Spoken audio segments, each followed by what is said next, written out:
It is not for him to pride himself who loveth his country, but rather for him who loveth the whole world. The earth is but one country, and mankind its citizens. Baha'u'llah.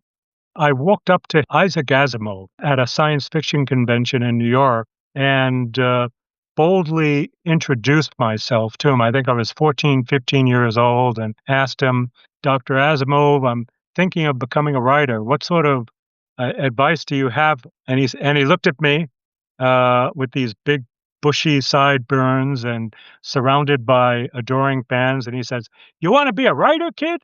What are you, crazy?"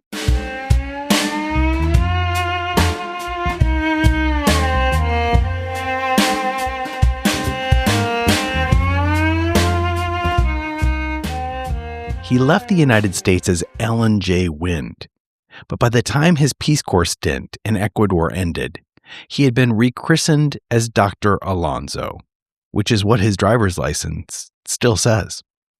From an unlikely radio star to a health minister's good luck charm, to a series of NGO roles worldwide and eventually in Gaza in the midst of a war, Alonzo J. Alonzo Wind has had a remarkable journey. I'm Christopher Wurst, and this is Soft Power. Powerful. Soft Power. Powerful stories. Powerful. Soft Powerful. Stories. I mean, I grew up in the Junction area of central Brooklyn, near Flatbush and Nostrand Avenue. A lot of commerce and a changing neighborhood in the 1960s. When I was 10, we moved to an area under development by the Jamaica Bay Wildlife Reserve. This was an entirely different environment, a lot of green area. The school that I attended fifth grade in introduced me to concepts like ecology and Earth Day, and a bunch of us went to the Earth Day March at Union Square, Manhattan. And it really was the beginning of what would end up being a very different childhood than most in New York, in that I became very much a subway rat, going back and forth between Brooklyn and the city. I ended up applying for Stuyvesant High School, one of the key New York specialized high schools for science and math, which required over an hour each way, which definitely taught one certain special urban survival skills.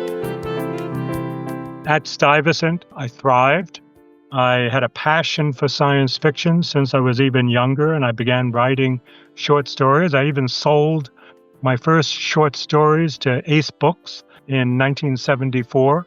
This actually led the English department at Stuyvesant to offer me the chance in junior and senior year of high school to go into creative writing.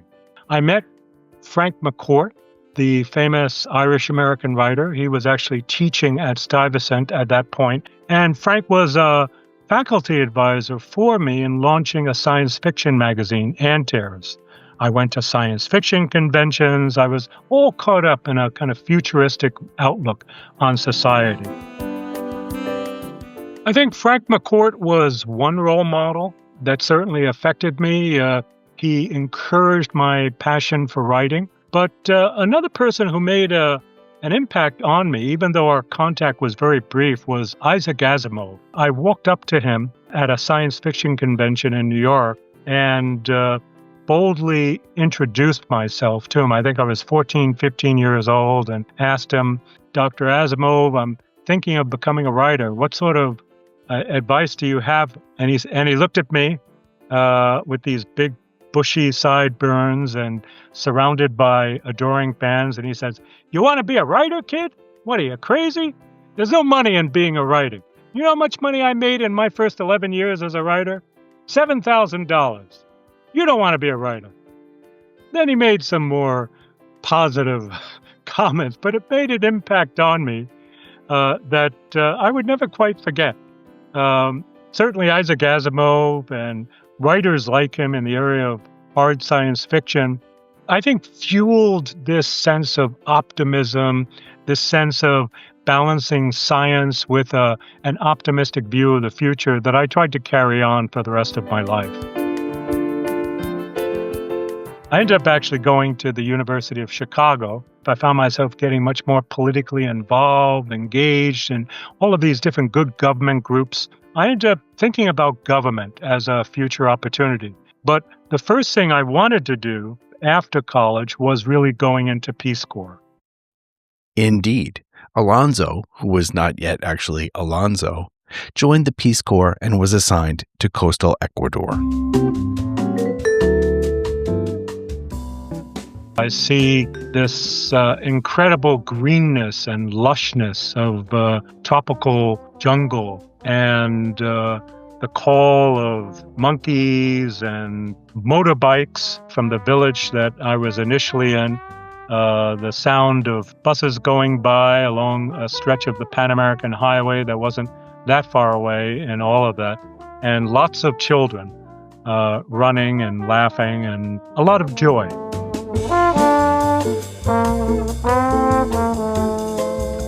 Ecuador was phenomenal. I went to coastal Ecuador, and my host family included this man, Don Guido, who was probably about 6 inches shorter than me, very rotund, slight oriental cast to his eyes, which was common in coastal Ecuador, and I would learn why some years later. Nothing so much as like a walking, constantly talking, fat, jolly Buddha. Guido was a curandero. He was basically a sort of witch doctor, you could call him.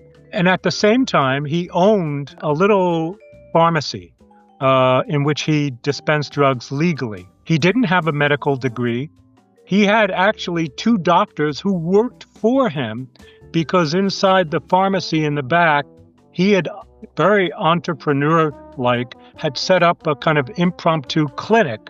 Now, this was very small, but people from all over, campesinos, peasants, would come to the Farmacia San Martin in this town of Buena Fe for medical advice. And they always referred to Don Guido as Dr. Guido. And they would ask advice from Guido, and sometimes he would provide it, sometimes he would just pass him on to a doctor. He was amazing. I saw Guido's effect on the village that we lived in and in the surrounding villages, where he would frequently go out in a little truck with his brother-in-law serving as a driver and basically serving as an itinerant nurse, essentially, to provide help and reassurance, above all, for people suffering different sorts of ailments, skin ailments, stomach ailments, which were very common. Made a tremendous impact on. And as it would turn out, I would serve for about a year in this village of Buena Fe. But then through a chain of circumstance, through Guido, I came to know of the director of the county hospital about 15 kilometers away in Quevedo, Dr. Luis Trevino, who came to appreciate my engagement as an active health volunteer and, in fact, asked for my help with the Central Hospital in Quevedo, as well as the health post in the town of Buena Fe that I was serving in. That ultimately led to my having the bright idea and suggestion of a radio health show.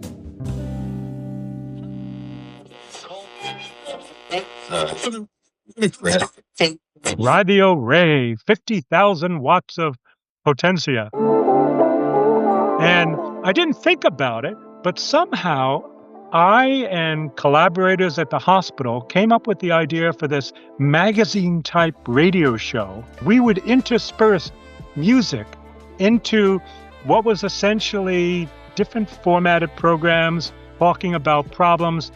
I did not intend to be on this radio show, but people, the nurses and doctors who were helping out as volunteers, insisted that I speak with my heavily accented gringo Spanish on the radio show. Within a matter of a number of weeks, I came to realize it was being heard even in far-off Quito, the capital of the country. The American embassy grew alarmed. Ned Benner, who was the country director of Peace Corps, was saying, WTF, who is this guy? and was about ready to give me the hook, what we used to call the Braniff Award, for improperly going on Ecuadorian radio waves and all this. Apparently, I was breaking 1,000,000 rules. But in fact, Luis Trevino intervened and said, no, we need Alonzo. Alonzo is fantastic. He's been our inspiration for doing this. He's the one that helped us pull this all together. So that spared me. I wasn't kicked out of Peace Corps. In fact, I served a full 2 years. And amazingly, Luis Trevino ended up in the next government becoming appointed Minister of Health of Ecuador. And Luis Trevino went down to the director of foster parents plan. In Spanish, we called it Plan de Padrinos, and said, you have to hire this guy. I would end up getting an invitation to stay on in Ecuador for another 2 to 3 years, working as a health advisor and trainer for Plan in another part of the country. And it would ultimately lead to a whole chain of things, including cementing my attachment to Ecuador and really what would end up becoming my vocation to international development. Did you ever run into anyone on the street who recognized your voice from that program? In the city of Quevedo, for sure. I became kind of a minor celebrity. I certainly began to hear of it quite a bit as well from my friends who are also rural public health volunteers in other parts of the country who would encourage people in their communities to listen to this radio health show. Following my Peace Corps service, as a result of these different offers to remain on in Ecuador, I would end up staying on. And I realized at that point that Alon J. Wind, who had been baptized by the Ecuadorians as Dr. Alonzo, because it was something that they found easier to pronounce, was in fact going to remain on for longer. Of course, I had no idea how much longer. I would end up spending virtually 10 years continuously overseas in the Andean countries with very little respite. I was baptized by the people of Alonzo informally, and some years later, I actually incorporated it into my name, adding it into the driver's license and a passport, kind of informally, but there it's stuck. So my documents now say Alon J. Alonzo Wind. My wife calls me Alonzo, but when she's angry at me, she'll say, Alan Joseph. Bolivia was another 5-year adventure. I had been selected to serve as a country director for this small group out of Phoenix, Arizona called Esperanza, a Franciscan medical missionary group. They had a hospital boat in the Amazon with a bunch of former people who worked with Project Hope, and they had set up this small project in the southeast corner of Bolivia known as the Chaco. And I was brought in to kind of bring it up to another level of performance and see what the opportunities would be for expanding it, including with USAID assistance.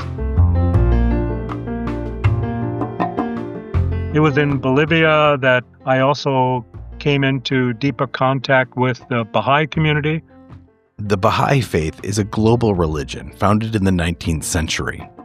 Its followers emphasize principles such as equality of men and women, harmony between science and religion, and the pursuit of world peace. Bolivians, Persians, Germans, Haitians, Americans, really of all sorts of nationalities. What ended up being a community of thought and service, I would come to realize actually was already 5 or 6% of the Bolivian population across the country. And I found myself unconsciously discovering a sense of spiritual journey as well as the work that I was pursuing with Esperanza. I would end up accepting the Baha'i faith, coming from a Jewish background, really caught up in the sense of service and mission and really the elevation of an ever-advancing mankind. So in Peru, I would find an opportunity to serve within USAID, basically at a time when there was a great deal of terrorism in Peru and a bit of a drawdown. But also Peru was a place where I was introduced to the woman who would come to be my wife, Katia. we'd end up getting married in a Baha'i ceremony, which, if you can believe it, became all the sensation because the U.S. ambassador at the time, Anthony Quainton, was amazed and interested by this story. He'd come to know me through USAID on a number of occasions and insisted, when he heard that I was going to be getting married and having a Baha'i wedding, whatever that was, he says, well, I want to go. And that began to open all of these complications, as you can probably readily imagine, because having an ambassador come to your wedding implies all these things about the size of the wedding and security and all of these other people who are going to want to come. We ended up having representatives of the Peruvian government coming, and the Peruvian Minister of Health had also taken to turn to me for help with immunizations, rubbing my ample stomach as a Buddha whenever they were launching an immunization campaign. So he insisted on coming. We ended up having lots of people at that Baha'i wedding ceremony, and it became a joyous celebration of really interreligious support. We were there in Peru for Wait, I have to interject. So the Minister of Health in Peru used to rub your belly for good luck? Yes, we would have a donors meeting. I was representing the USAID mission, and just before he would say, well, I have to rub Alonzo's stomach here since he looks like the Buddha, which of course threw me back thinking of Don Guido back in Ecuador, who was himself a Buddha. So that we were somehow Buddha was working his way up through South America at that time as well. That's the first I've heard of a belly rubbing Minister of Health.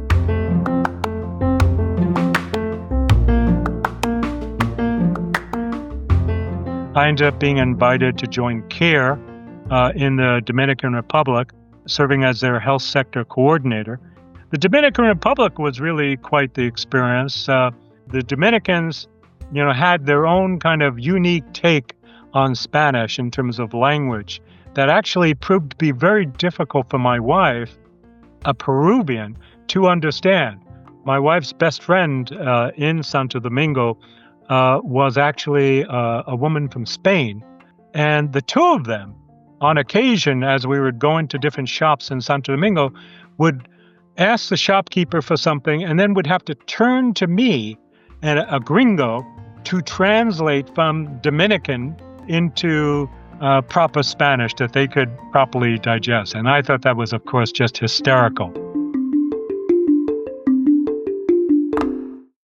The Dominican Republic was an eye-opener as well for me in terms of social justice and racism, because I found in the Dominican Republic this incredible legacy of racism where the highest on the rung were the Spanish patrons from Spain, and then just below them were the very white Dominicans who were closely tied to their Spanish ancestry, and then somewhat lighter-skinned, going progressively down in shades of skin down to the darkest skinned Dominicans who were reviled and looked down upon by the others, and they themselves would abuse and despise the Haitians that were coming over the border from Haiti into the Dominican Republic.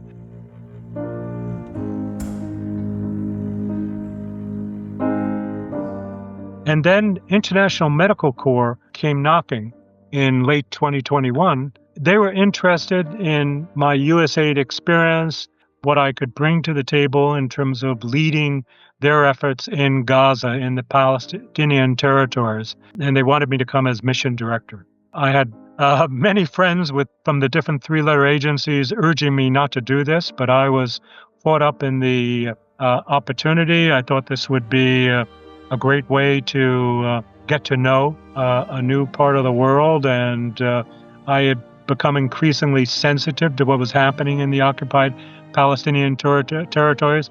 We had traveled to Israel many times in the past, and the West Bank. We had Israeli friends, and I decided to accept the opportunity. So I served for 2 years, no longer with the U.S. government, but as the senior American on the ground in Gaza City, basically dividing my time between Gaza City and East Jerusalem, dealing with the frequent shellings and Israeli airstrikes, rocket fire, and really overwhelmed with the hospitality of the Gazans that I came to know.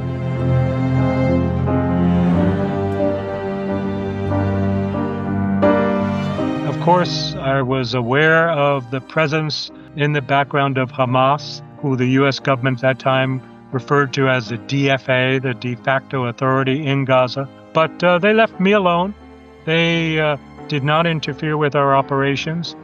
I led a program in Gaza through 2022 and 2023 that included 75 Palestinian staff, 7 expats, and really about a $10 million humanitarian assistance program funded by USAID all across Gaza, and really came to appreciate the uniqueness of Gaza compared to other Islamic countries that I had served in. It was really through a chain of circumstances, really a lucky break, that I wasn't in Gaza at the time of the attack on October 7th, the horrible attack. The USAID mission director had called me back to Jerusalem for a meeting, and so I had been there from the previous Thursday. And I woke up early that Saturday morning thinking I would actually go down to the beach, the coast of Israel, and hearing the rocket alerts, hearing the explosions above Jerusalem. And so that obviously upended everything. And I found myself having to spend the next several months trying to rescue our expat staff, not only from International Medical Corps, but from other international NGOs in Gaza, as well as trying to protect my Gazan staff from the Israeli counterattacks that would end up hitting.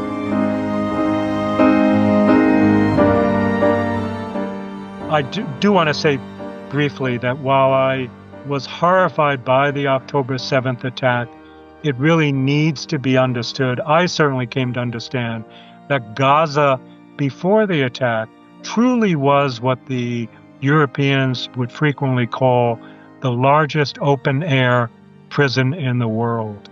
They were completely sealed in there. And this attack came as an unfortunate consequence of decades of repression, suppression of the Palestinians in the West Bank and in Gaza. That doesn't justify the attack. But for me, the key thing that I came to understand, and I've remained in contact with the Palestinian staff all through this time after I came back from Gaza, is that of proportionality. On October 7th, 1,500 Israelis were killed. Several hundred were taken hostage. If you look at the history of Gaza and the Palestinian territories, 2008, 2014, 2021, over repeated Israeli attacks, hundreds, really thousands of Gazans were killed. And then in the period since October 8th, admittedly a very complex time for Jews, I well understand coming from a Jewish background, given the outcry of the what happened in terms of the Israeli response in Gaza. But we're talking about 50,000 or more Gazans being killed and 200,000 wounded. And I wrote about this last year in another book called A Jew in Gaza, Humanitarian Heartbreak, Hubris, and Horrors, and have been invited to speak at a number of Jewish synagogues in the Washington, D.C. area, as well as speaking outside the White House, and trying to involve myself in a group standing together, which involves both Israelis and American Jews and Palestinians, as well as combatants for peace. And so I've been very caught up since then in advocacy efforts to stop the war, stop the violence, and to bring justice to the region.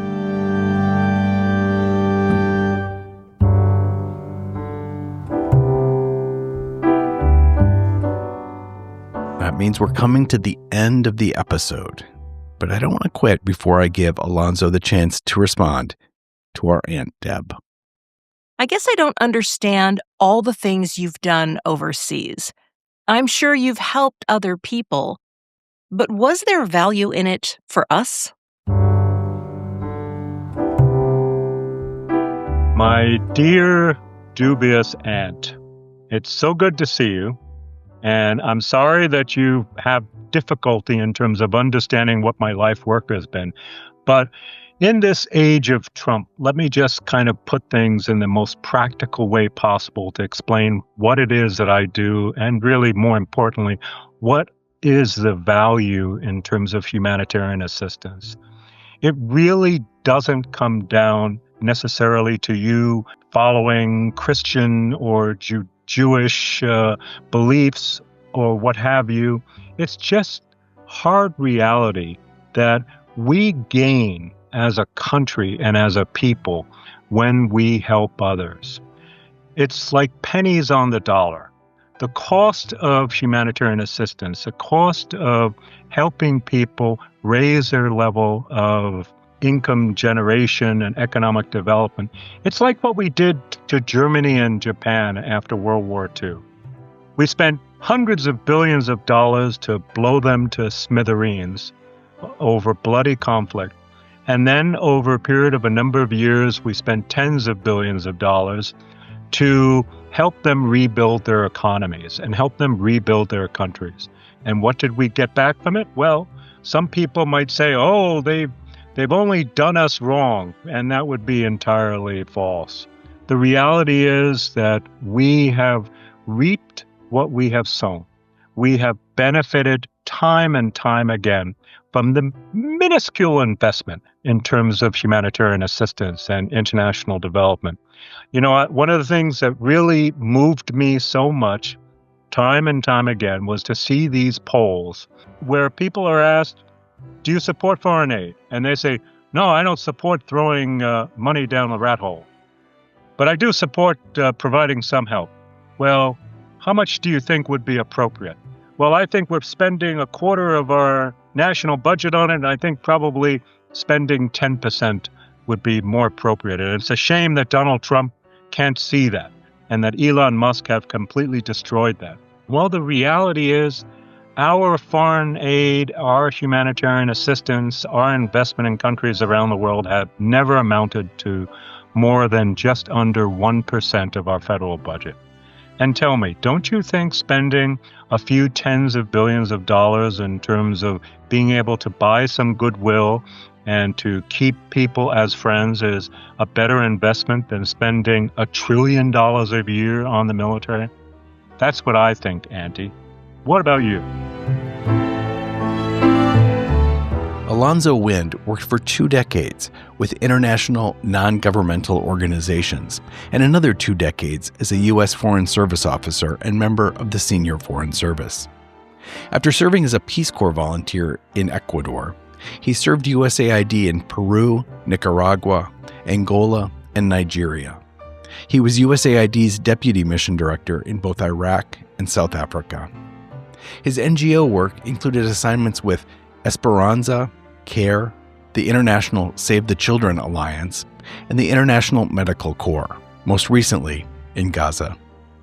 He's the author of 3 books, Andean Adventures, An Unexpected Search for Meaning, Purpose, and Discovery, A Jew in Gaza, Humanitarian Heartbreak, Hubris, and Horrors, and Wolf Warrior Watch, Transforming the China Challenge.